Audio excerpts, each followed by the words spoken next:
Hello, everybody, and welcome to Dishing with Stephanie's Dish, the podcast where we talk to people in the food space, very often cookbook authors. And today I am real excited. I'm holding the Bigger, Bolder Baking Everyday book by Gemma Stafford.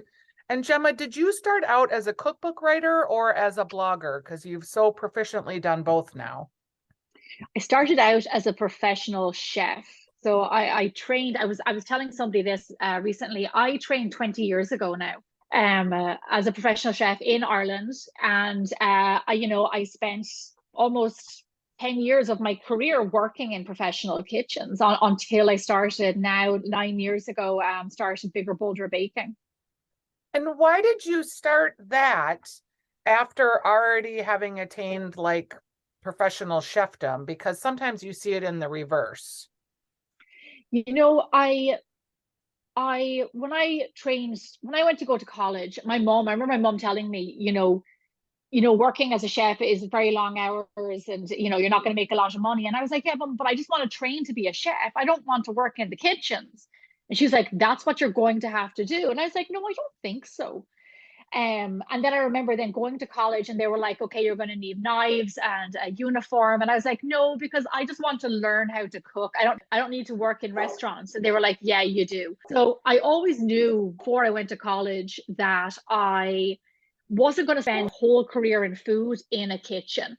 I knew that I would have to do my time. I knew that I would have to kind of get myself credibility.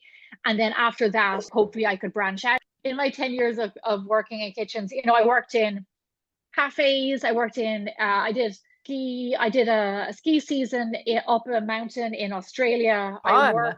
I worked in a priory in Dublin cooking for priests. I've done a lot of crazy jobs. I worked in Michelin star restaurant in San Francisco, and then I opened up my own catering business. But I just always knew that, there was a point where, especially when I had my catering business in around 2012 or so, I can't do this forever. I was up early in the morning schlepping food around San Francisco on public transport. I was like, I'd just gotten tired of it. And it was kind of like, how do I still work in the world of food, something that I'm very passionate about still, but not no early mornings, late nights, 200 covers a night in restaurants on your feet. So it was when like a conversation with my husband. We had just recently gotten married back then, and he worked in the entertainment business as a marketer. And it was between the two of us, we decided, why don't we, we were a little bit tired of working for other people, of why don't we do something together and create our own brand? And that's what my husband as a marketer had focused on, was brand building. He'd worked for Lucasfilm, he'd worked for Pixar, and to name but a few. So we created the brand Bigger Bolder Baking now 9 years ago. It helps me that you said that, because I first have had these massive feelings of inadequacy, because your brand and the way that the brand is executed throughout the book, in the photography, I've watched some of the videos that you've done, certainly on your Instagram. I mean, I was like, if she's doing this all alone, this is amazing. And you don't get to over 2 million followers without having a team of people. And as I watched more of your videos, I actually watched the video about you shooting the pictures for the book. Yeah. And it was like you had 2 staging locations going, a kitchen, someone else cooking in another kitchen. I was like, oh yeah, this makes all kinds of sense. Yeah, now. It does. And yourself, Stephanie, like when I look at people's accounts, I was like, there's no way in hell these people are doing it by themselves. It was tough, because in the beginning it was Kevin and I for around 3 years, and we almost killed each other, because you're working together, you're married, and you're figuring it all out, and it's a young business. So you're going through all of the emotions of like, you're struggling and you don't know, should you be doing this and whatever, and you have ups and downs and tears.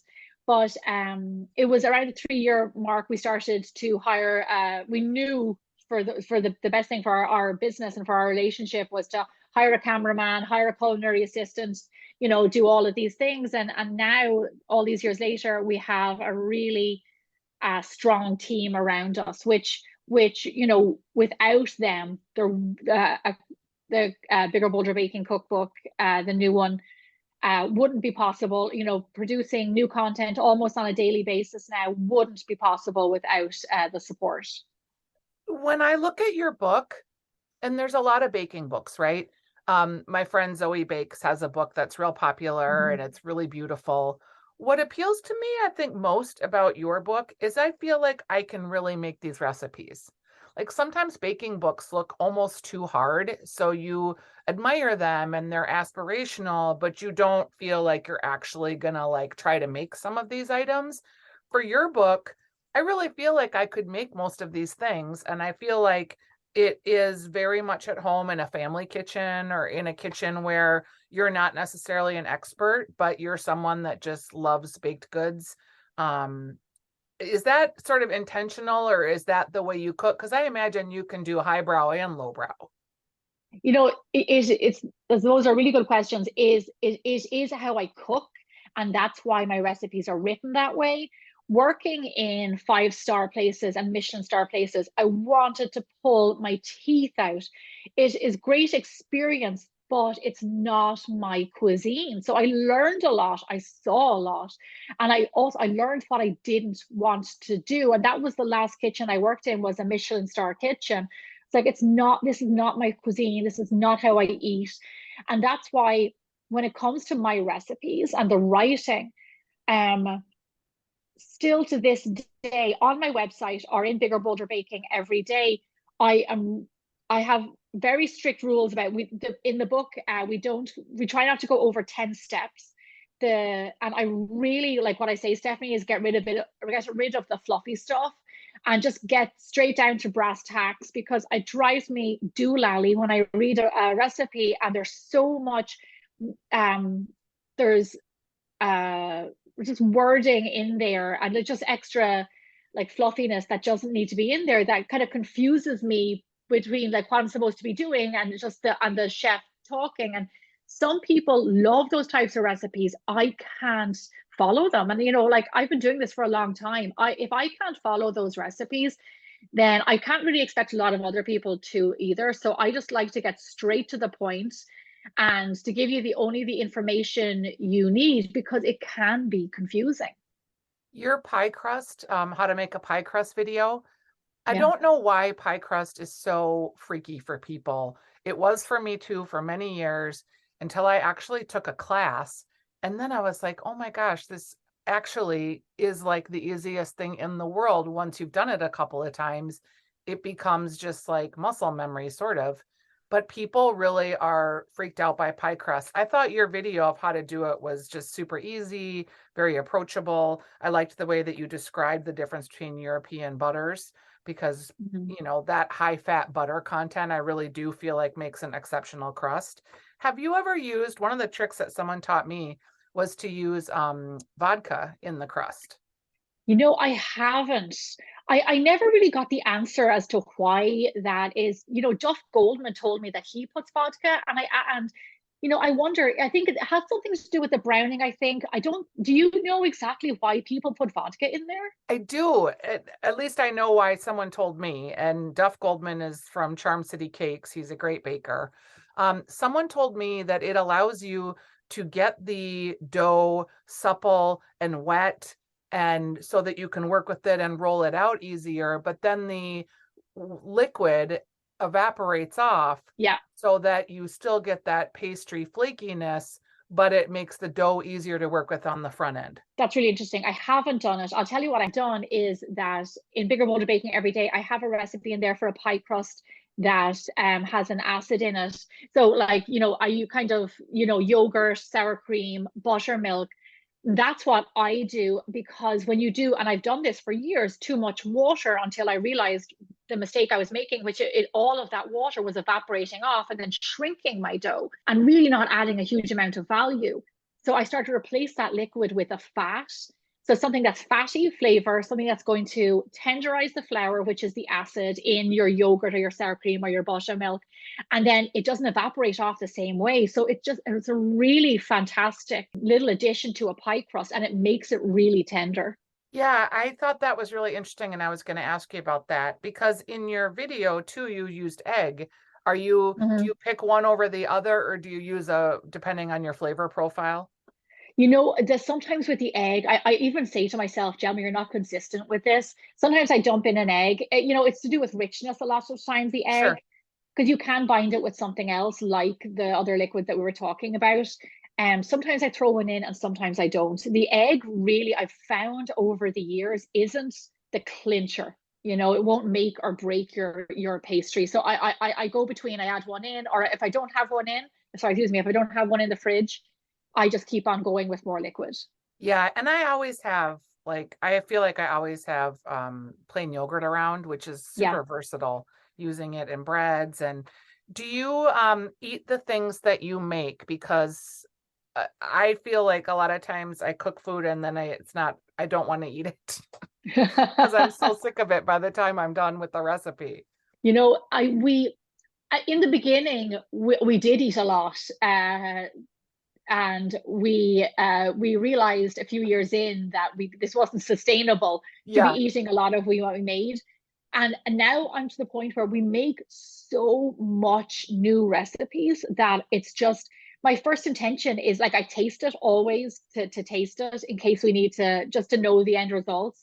But often we package it up and we'll give it to our crew, we'll give it to neighbors, and then sometimes we'll don't I'll bring it, you know, people sleep rough. I'm in here in Studio City, people sleep rough on the street, and sometimes we'll drop like little packages on the street and things like that. So, or you know, if I'm organized enough, we'll donate it to charity.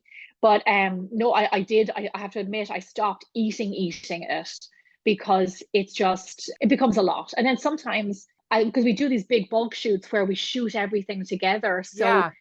if it was like one cookie every few days, it's like I absolutely would eat that. But we do all of our content in these big bulks. So you're talking 30 recipes a day. So you're kind of like, what will I have to choose one good one to eat because I can't be eating all of them. And then sometimes at the end of the night, I just go for a bowl of vanilla ice cream. I- After all that. Is there something that your kid, because do you have two kids or just the one? I have one. One is enough. Is there something that your kid is like wants you to make all the time? Yeah, we do a lot of pancakes. Yeah. We do a lot of pancakes because breakfast sometimes can be the harder meal with him. And I have in Bigger Bolder Baking every day, I have a recipe for no fuss Kevin's pancakes. Oat ground, like oat flour, which I make myself. I don't recommend anybody go buy oat flour. Just blend up your oat and mashed banana, an egg, a little bit of raising agent, and some vanilla in there, and a little bit of butter. We make those all the time. And the great thing about it is there's no added sugar in Right. the pancakes. It's just the natural sugar. And it's a really way to get some oats into them and get them a bit of energy and early in the morning. And then I let them have a little bit of maple syrup on it. But not ever having the need to have to eat oat flour, I kind of thought to myself, how will this work in a pancake? And it's really incredibly tender for such a kind of what can be a stodgy flour. Yep. They're such tender pancakes. I absolutely adore them, and he loves them. I also loved you have a whole section here about pan roasted fruit. I think fruit's kind of underrated from a baking standpoint. You know, we make a lot of galettes and just pies with just really rough form, you know, a Yeah. galette with just whatever fruit is in season in it. And I love the idea of roasting fruit. I would think that would make great cocktail bases too. It would for sure. Yeah. It's really fun because often when like as a pastry chef and not as much as a baker, like I in the pastry world in kitchens, we would have done pan roast. We would have worked with a lot of fruit and like pan roasted fruits and flambés and things like that. So that's a little bit of where I get that inspiration from. And then you're talking about seasonal and you know, in my new book, there's one in there that I absolutely adore, which is bananas, pan roasted bananas with rosemary, which if you've and some vanilla ice cream, and which if you've never had is just bananas and rosemary is incredible. And I pulled that inspiration from a restaurant that I must have worked in now probably 18, 19 years ago in Dublin. It was a five-star restaurant, and they used to do this little like a little, like not a petit four, but it was before your dessert, a little shot glass of a caramel sauce with bananas and rosemary. And it always stuck with me, that flavor combination. So that's why I put that in the book. And it is pretty unusual. You don't see bananas with rosemary very often at all.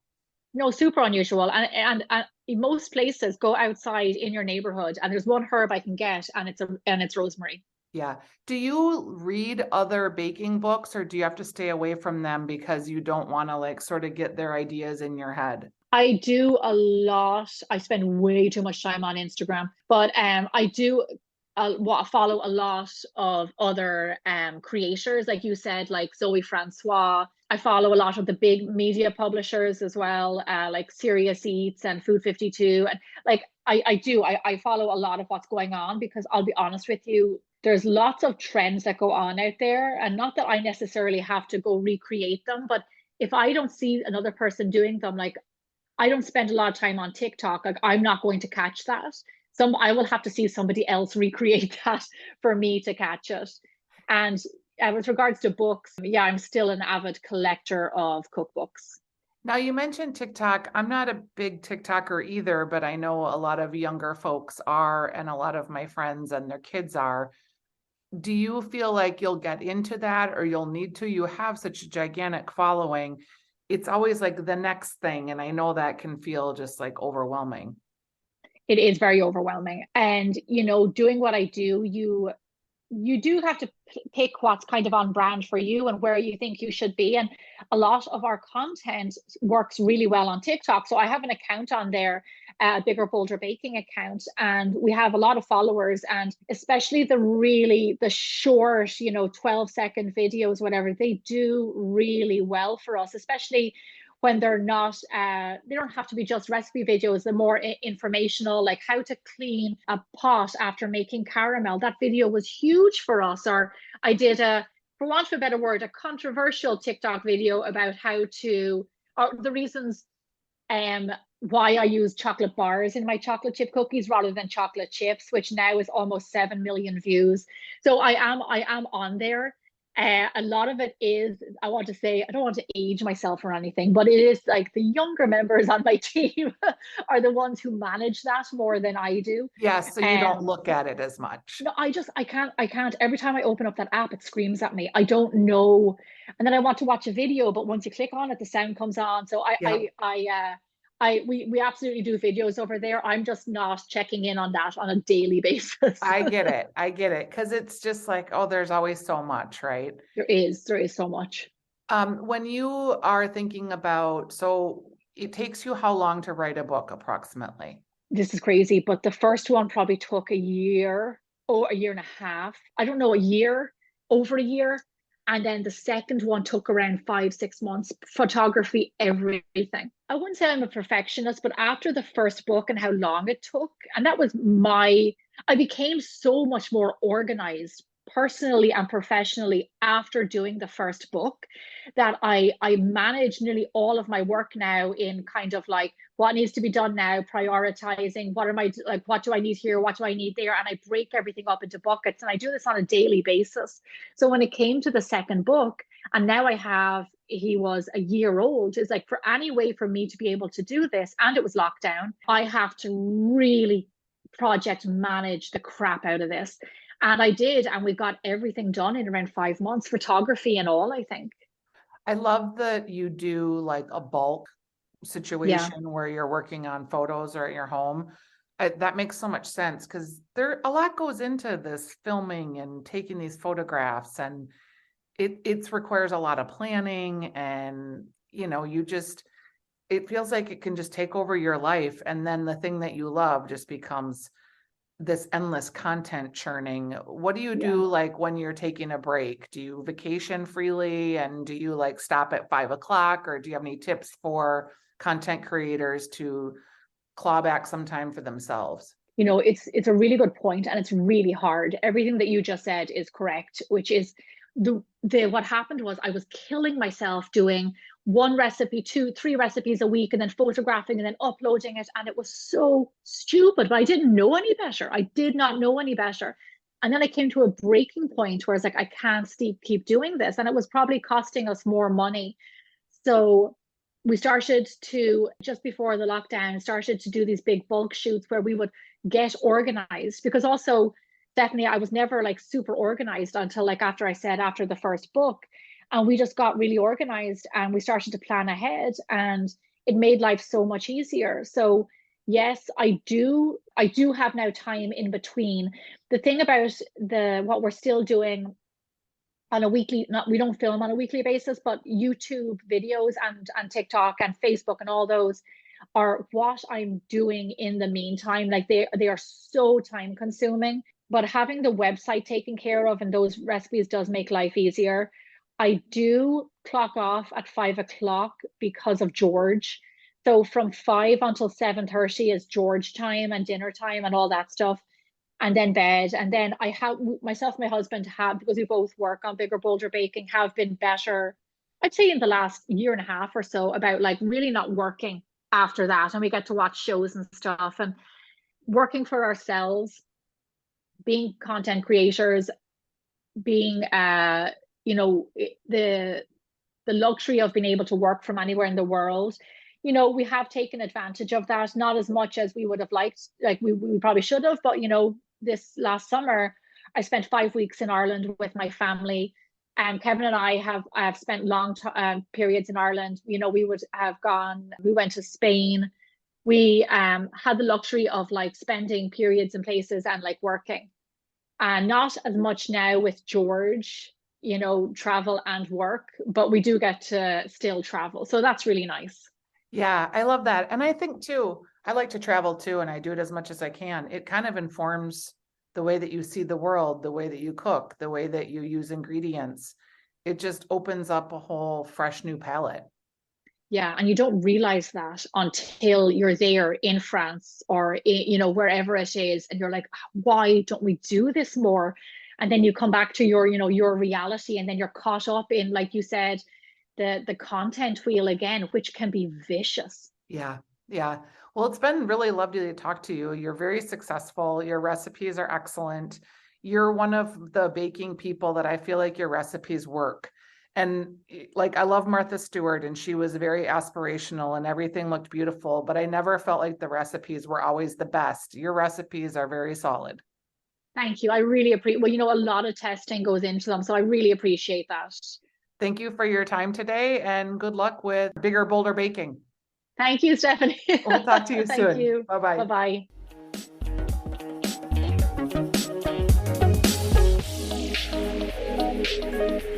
Bye-bye.